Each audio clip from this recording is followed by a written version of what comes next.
this is really like a dream. I'm getting to drive the cars that I read about in magazines, the ones that I can't afford personally, but then here I am actually in the driver's seat and being able to take it out and really extract the full performance out of these vehicles that you really can't do out in the public without being fined huge amounts of money and having your license taken away. One of the things that I learned how to do was in a car that's going 200 kilometers per hour, it was quite thrilling to be able to brake from that down to 0 to stop. Was a real educational experience.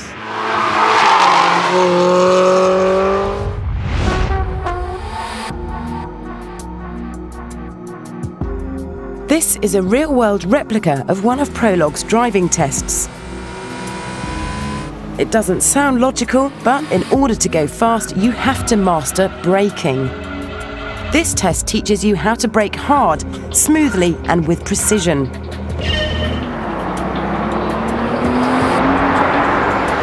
The inexperienced track driver tends to brake too softly and too late. Just imagine that while your car is knocking down the cones, you're trying to turn into a corner. You need to plan your braking by taking reference points from the side of the track. These could be signs, bridges, or grandstands. Many tracks have distance boards prior to each corner, which makes your planning even simpler. Without a plan, you're certain to get out of shape. Precision is required. The professional driver will brake hard early and then gently start to come off the brakes to avoid a skid. Once you've mastered the basic track skills of cornering and braking, it's time to confront the toughest challenge, the rally stage. This is a typical scene for a competition rally driver, and one that humbles even the fastest and bravest of Formula One drivers.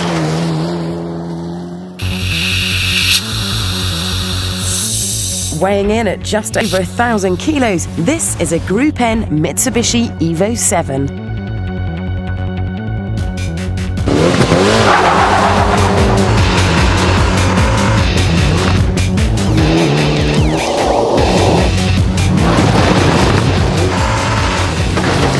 Like most modern rally cars, it has permanent four-wheel drive with a combination of 3 differentials controlling torque split, which to you and me means independent power delivery to each wheel. Powered by a 2-litre turbocharged engine, it develops up to 300 bhp, is geared to 140 miles an hour and should propel you to 60 around a Welsh valley such as this in just 5 seconds.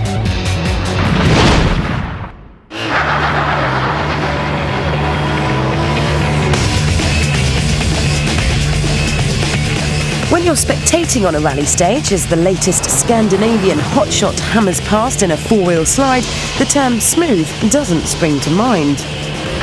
You'll just want to get in the car, nail the throttle and hear the engine popping and banging like rifle fire.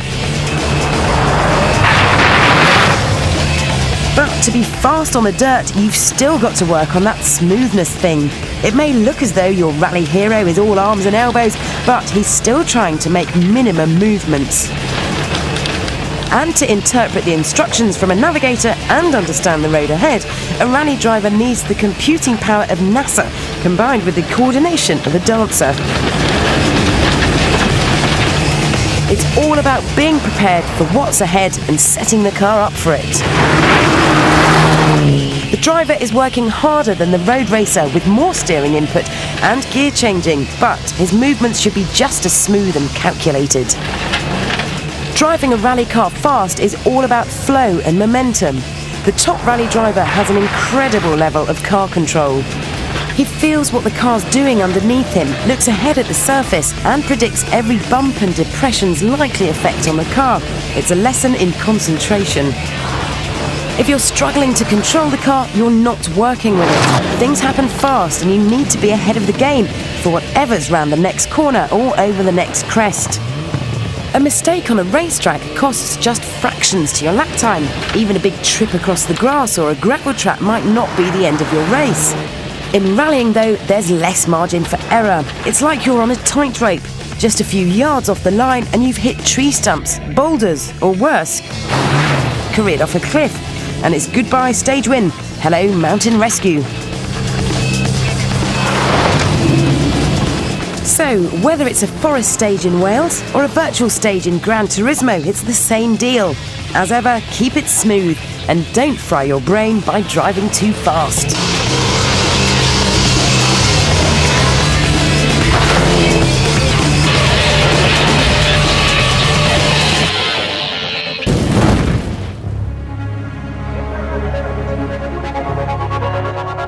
I bought my race car because of GT, and when I test drove the car in real life and I played it in Gran Turismo, it was identical.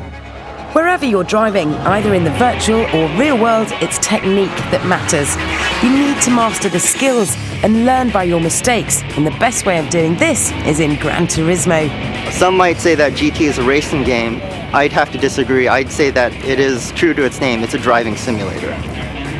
By the time you've passed all the tests in Prologue, everything you've done will make perfect sense. You'll be a better, more confident and smoother driver. You'll have mastered the skills of driving fast and understood what it takes to win races. Playing Gran Turismo makes you want a car. I've seen so many people like that. It's natural for us to be captivated by cars, not just when we play Gran Turismo, but when we create it too. Whatever your interest in cars and driving, Gran Turismo gives you more. More experience, more entertainment, and more skill for the real world.